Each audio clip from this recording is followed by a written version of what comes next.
I'm very pleased to present to you Howard Zinn, Professor of Political Science at Boston University. Howard has a play that opened Friday evening in New York City called Daughter of Venus, and it's playing in the Theater for the New City on 2nd Avenue and 10th Street from Thursdays through Sundays, and it's running through December 15th. I'm really pleased that he was able to come at this time to talk to us. This is a very important time for him with the play opening, and I deeply appreciate the fact that he is able to be here today. He is a very strong friend of this church, deeply appreciated by us here.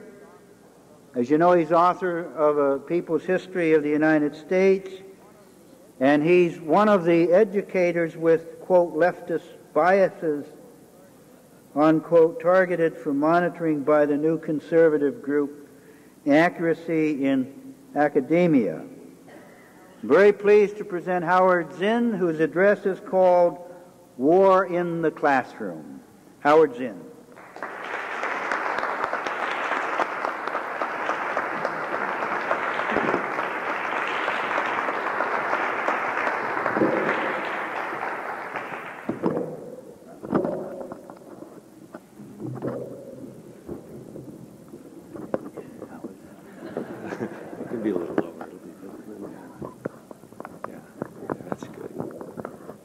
Thank you, thank you. Always happy to be in the community church. I think it's the only church I go to. You can't hear me? Somebody, can you hear me okay back there? Yeah? Only you, Frida, can't hear me. But you know exactly what I'm going to say, so it doesn't matter.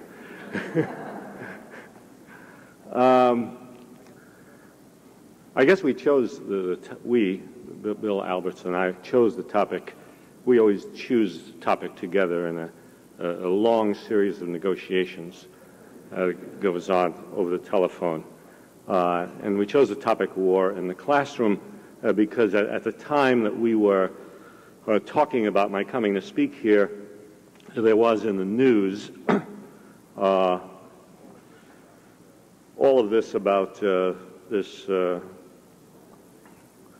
organization, or this group that claims to be an organization, Accuracy in Academia, which declared that it was monitoring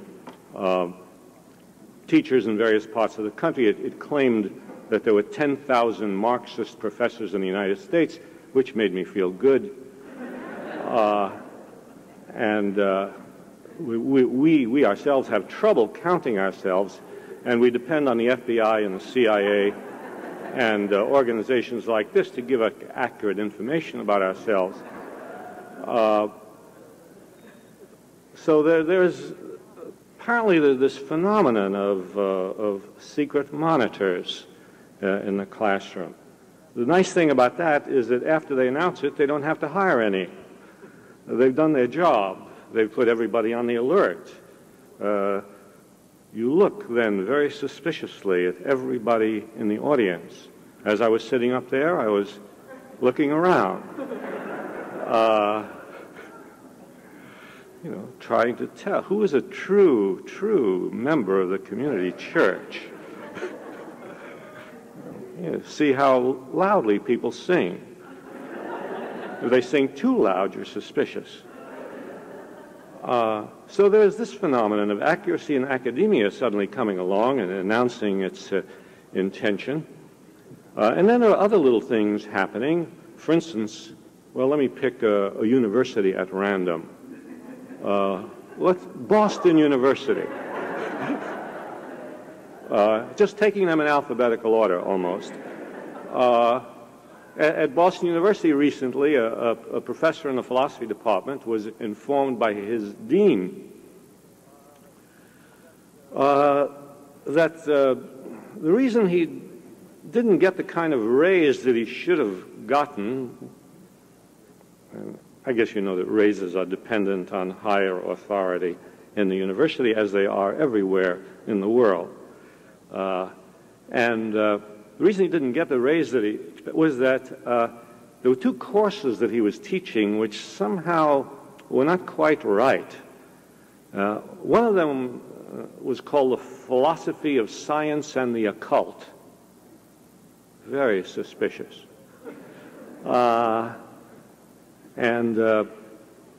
Actually, the dean didn't know what was in this course.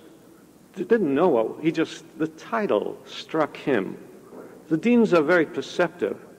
They can tell by the titles of courses exactly what is in the course, and he didn't like the idea, he said. But there was another course that bothered him, and that course was called The Philosophy of War and Peace. Now that's not as mysterious as the Philosophy of Science and the Occult. And later he claimed that he wasn't as interested in the course on the Philosophy of War and Peace as he was in Philosophy of Science and the Occult, but there's a suspicion that he declared this because there began to be a reaction. You see, the dean thought that his conversation with this faculty member would be, as most conversations are in the academic world, secret. See, in the academy, it's a sign of respectability to keep things secret. And if a faculty member talks, for instance, to his class about a conversation with the dean, well, this is grounds for indictment under the Espionage Act. Something is wrong there.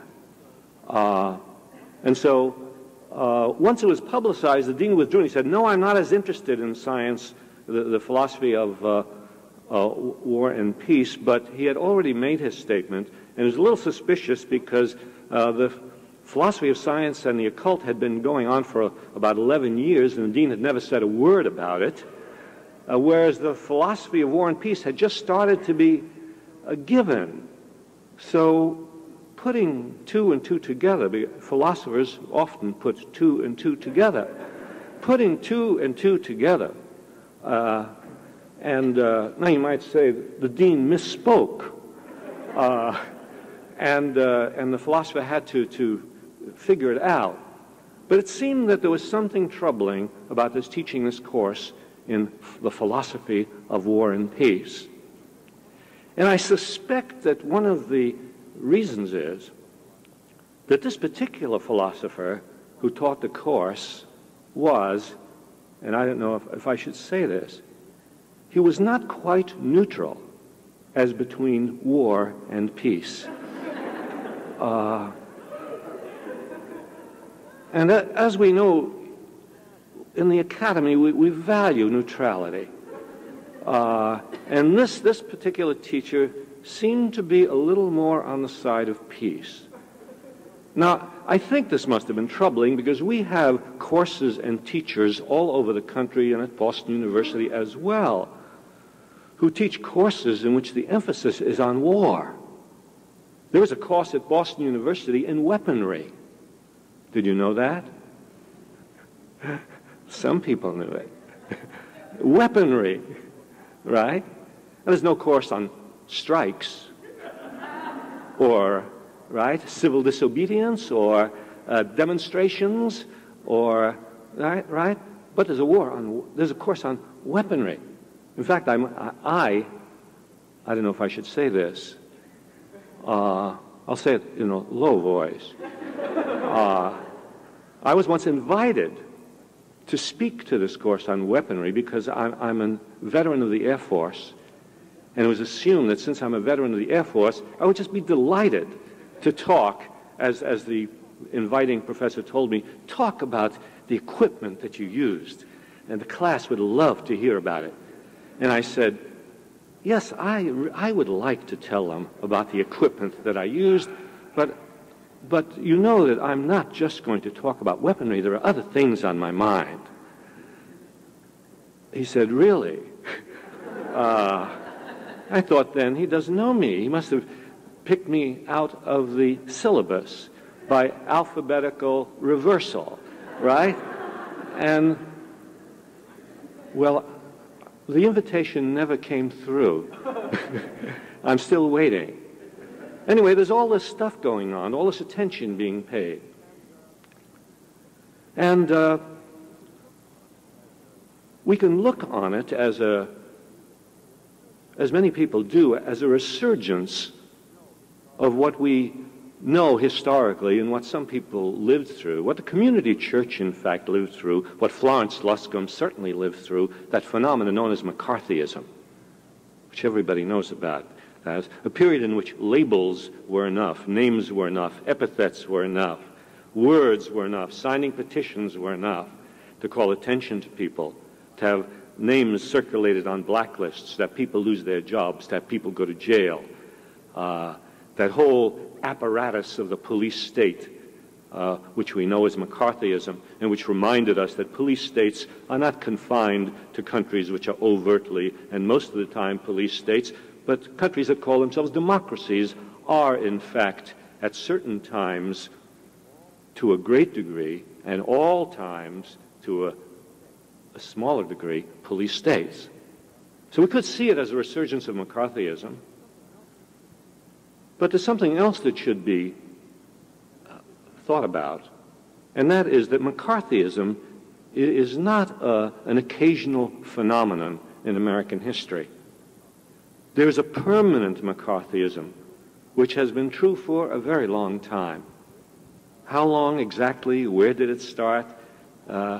You might say, so long as there has been injustice in the United States, and so long as there have been movements protesting injustice, there has been political discrimination against those people who are part of these movements. In the academic world, there are particular periods in which it is known that teachers are singled out for their political views and they're fired or they're hauled up before congressional committees. But at other periods, in periods when we are not supposed to be in the midst of McCarthyism, at all times in the academic world, politics operates. It operates at all educational levels. It certainly operates on the level of elementary and high schools, where school committees and school principals and school boards and politicians are very, very careful about what is taught in the classroom. They want, they want Tom Paxton's words, right? They want those things to be taught in the classroom. Very careful. And in the academy, in the university, McCarthyism or not, there is a permanent political bias in the university against teachers who go against the ongoing shibboleths and slogans of the culture, who teach something new, teach something different, who teach resistance to authority, yes, who teach about peace instead of war, always, except that sometimes it's overt and sometimes it's quiet. But it happens all the time. And therefore, when something like accuracy in academia comes along, it should not deceive us that when an organization like this is not on the scene, that everything is then okay. Because in a society in which people are almost always at the mercy of authority and power, those people in power are always in one way or another trying to make sure that they stay in power, and therefore scrutinizing every aspect of the culture to make sure that the elements of dissidence cannot grow and become strong. So the question is, why now?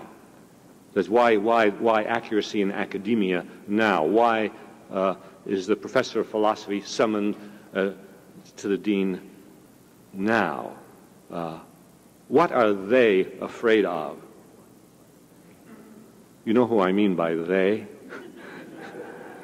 I know there are people who claim there is no they. Say, no, that's not. There's no they and we and them and us. No, we're all one big happy family, right? They're the DuPonts and they're us, right? There's Reagan and there's us. That's America. We all have the same interests. We all have the same national interest, right? And there are people who will tell us what that is. But it doesn't take much living in the world. We learn this at different ages. But at some point in our lives, if we are at all perceptive about what is going on in the world, we do learn that there is a them and an us. There are people in power. There are people who are in control of the wealth of this country. There are people in control of the politics of this country. There are people in control of the culture and the media, of the newspapers, and of the educational system of this country. And it's not a matter of 6 people getting together in a smoke-filled room. Those people are always smokers, of course. It's not a matter of them getting together and planning this. It's the laws of the market. The market operates this way. You live in a society in which money determines what happens, and there's a lovely natural arrangement in which the people who have the money happen to dominate almost every aspect of the society.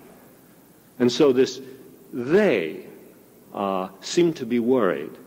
They seem to be afraid. And that's why we see this phenomenon of scrutiny and monitors and lists of Marxist professors, as if they know what a Marxist is. Even the Marxists don't know what a Marxist is. Ever see 2 Marxists who agreed?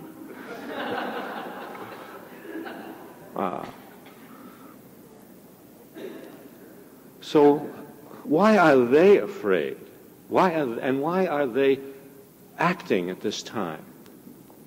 I suppose one of the reasons for this resurgence is the atmosphere of the Reagan administration is encouraging for it,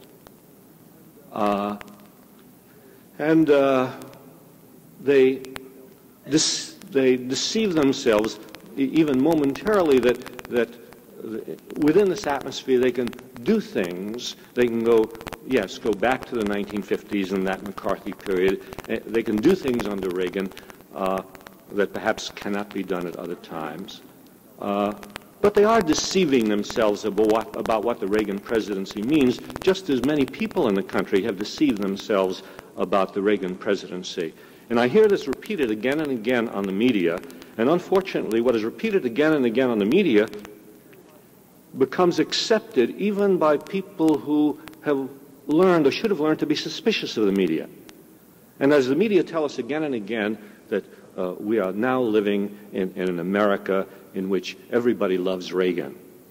Everybody is taken in by his smile, and everybody observes what his wife wears in the morning. And that's what everybody cares about. And Reagan won in a landslide. I remember that word kept appearing, a landslide. And all you have to do is examine the statistics on Reagan's victory and think that most presidential elections in this country have been very, very close in recent years, in recent elections, quite close. There's a good reason for this. I mean, how can people choose between a Republican and a Democratic Party? I mean, how can they really know who stands for what?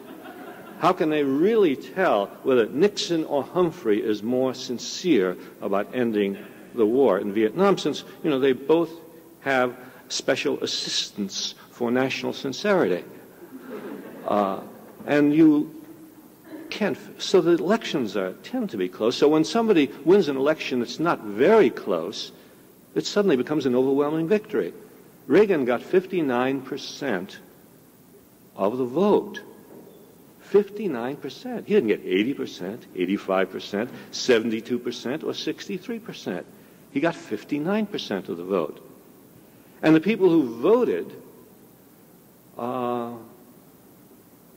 were 53% of the people who could have voted. So that if you multiply, I'm not asking you to do this immediately, but I assure you I have done it. I spent, about a day multiplying 59 by 53. And I came up with 32, right? Or something like that.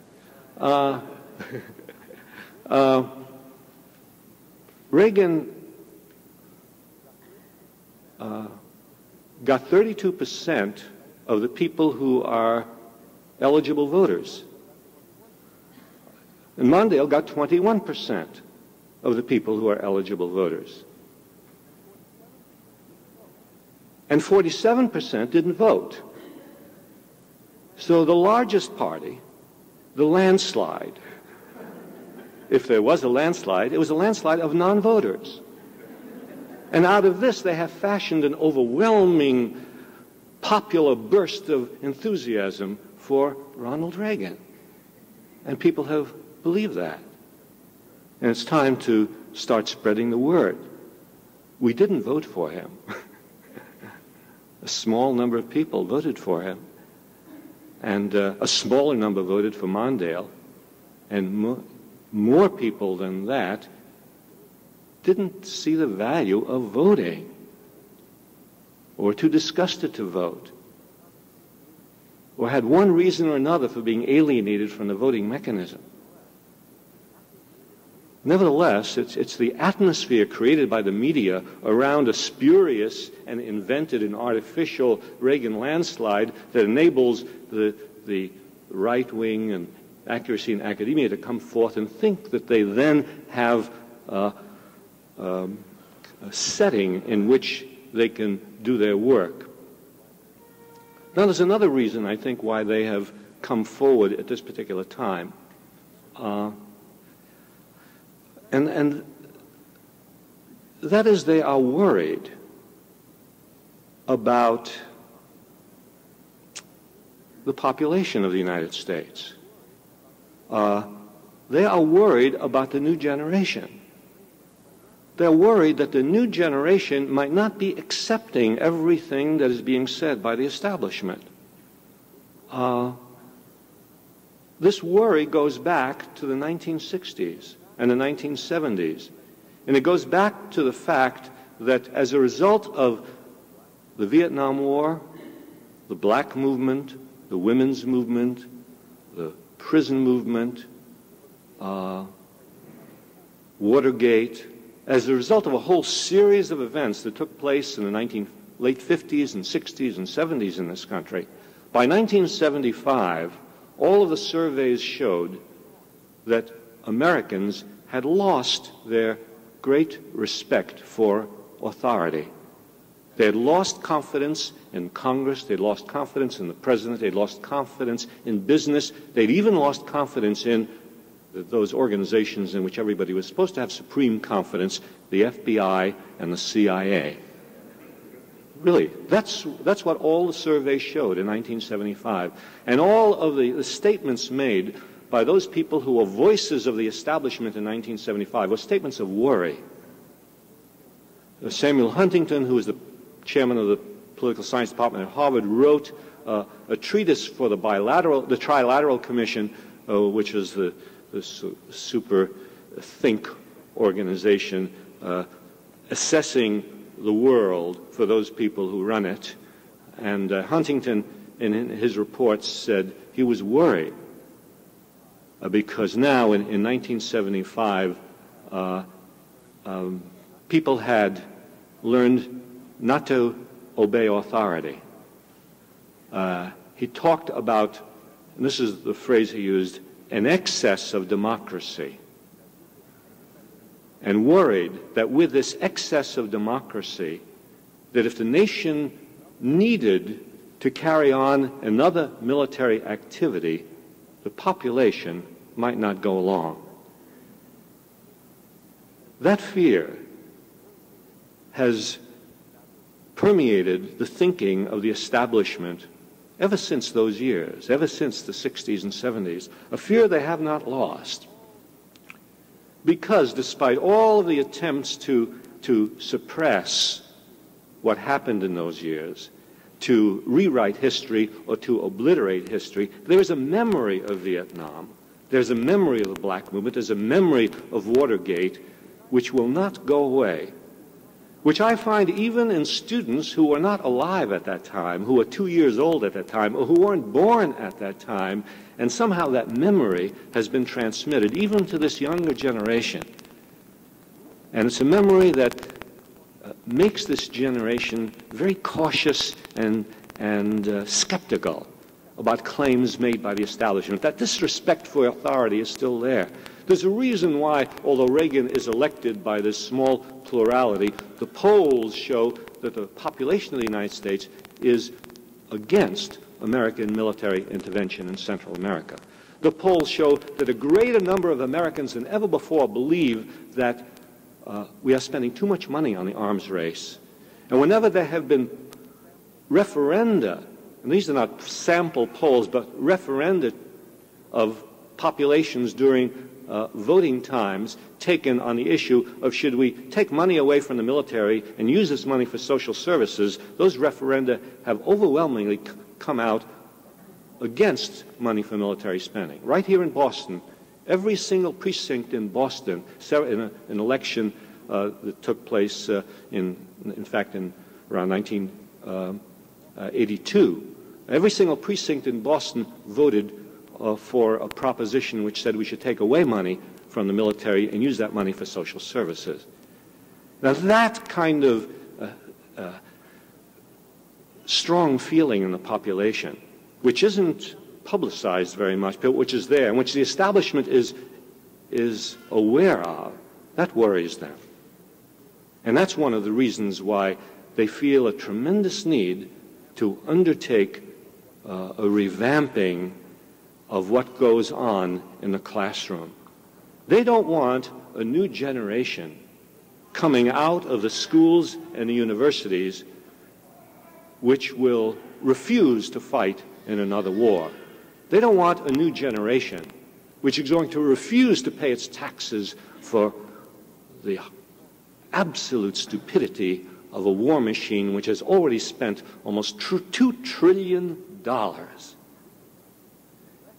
and leaving us less secure than we were before those $2 trillion were spent. They don't want people thinking about this.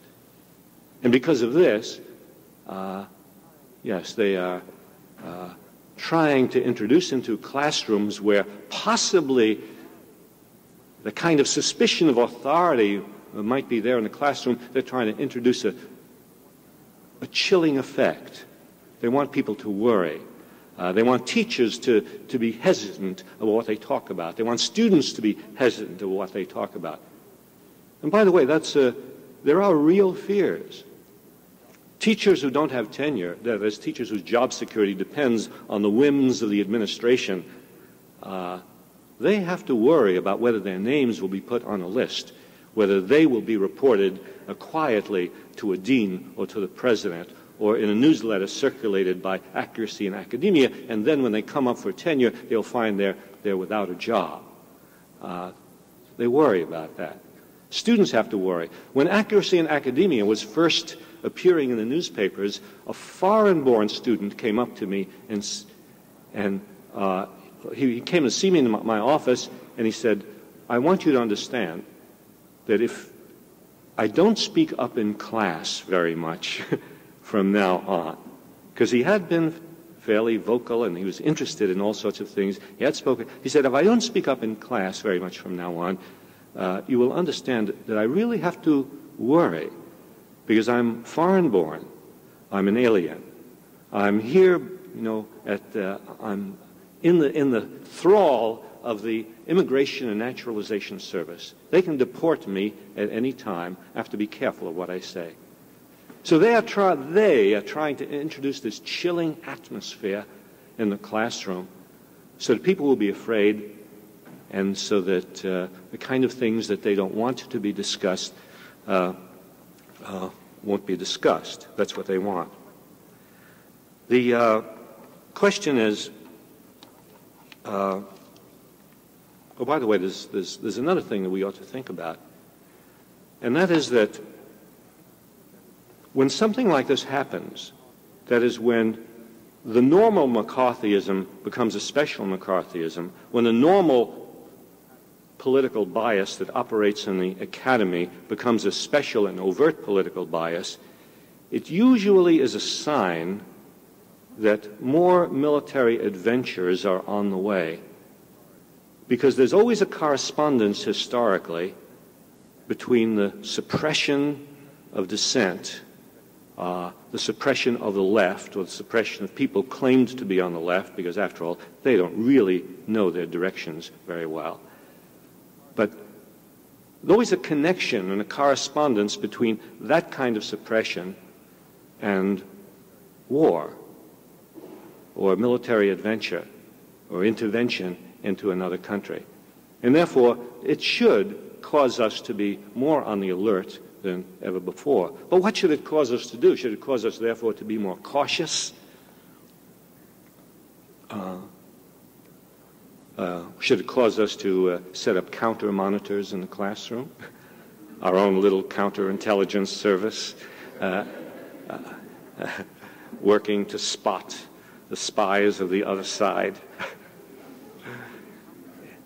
It seems to me the most proper answer for accuracy in academia, and for the various deans and provosts and administrators and all the other scrutinizers of the political thinking of their faculty, the best answer for them is to do more of what we are already doing, and to expose them and to speak out, because what they stand for is so mean, so small, so anti-democratic, so alien to the whole idea of a free education, so obnoxious to anybody who believes in a free society, that the mere exposure of what they're doing is enough to discredit them and to bring, I think, a general swell of resentment against them. And so they need to be exposed.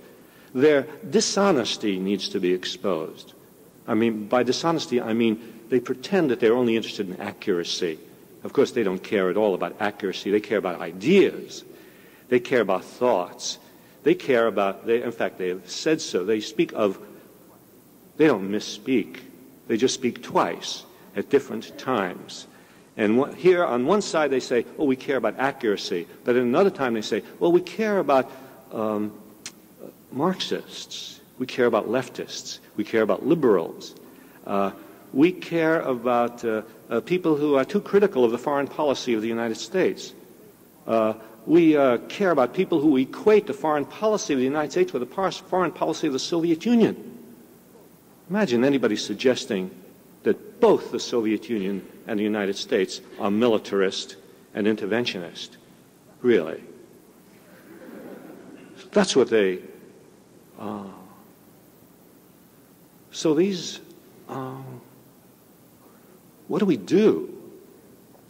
It seems to me we expose their values, what they care about, show them up as not being concerned with accuracy, but show them up as being concerned with reproducing more and more generations of young people who they want to go to war quietly. I remember when I was somewhere, I think in junior high school, and one of the stories we read, I think when we were learning junior high school French, which is one of the most terrible experiences anybody can have.